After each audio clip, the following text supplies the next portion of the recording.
बातमी नागपूरमधून आहे। नागपूरमध्ये दारू पिऊन धिंगाणा घातल्यास थेट जेलवारी करावी लागणार आहे।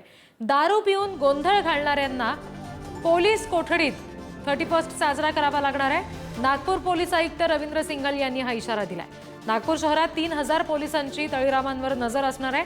शहरात 58 ठिकाणी पोलिसांनी नाकाबंदी केली आहे। प्रत्येक वाहन चालकाची ब्रेथ अनालायझरद्वारे तपासणी केली जाणार आहे। नागपूरकरांनो, तुम्हाला जर 31 सेलिब्रेट करायचं असेल तर करा, पण जपून करा, अन्यथा गोंधळ घातला तर तुमचा 31 थेट जेलमध्ये साजरा करावा लागेल। आणखी तपशील घेऊया प्रतिनिधी जितेंद्र शिंगाडे यांच्याकडून। जितेंद्र, पोलिसांनी थेट इशारा दिलेला आहे तळीरामांसाठी, विशेषतः ही सूचना आहे असं म्हणावं लागेल। काय नेमक्या उपाययोजना केल्या गेल्यात?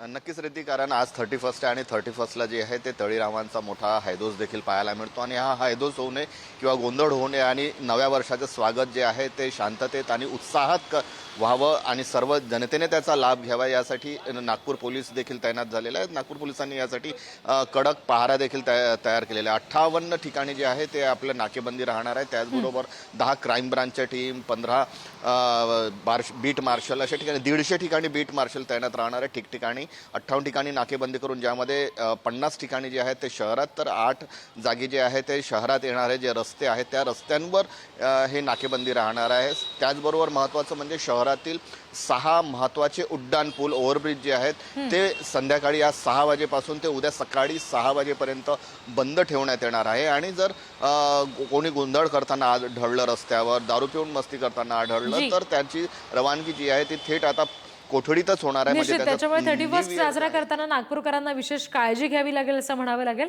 धन्यवाद जितेंद्र दिलेल्या माहितीसाठी।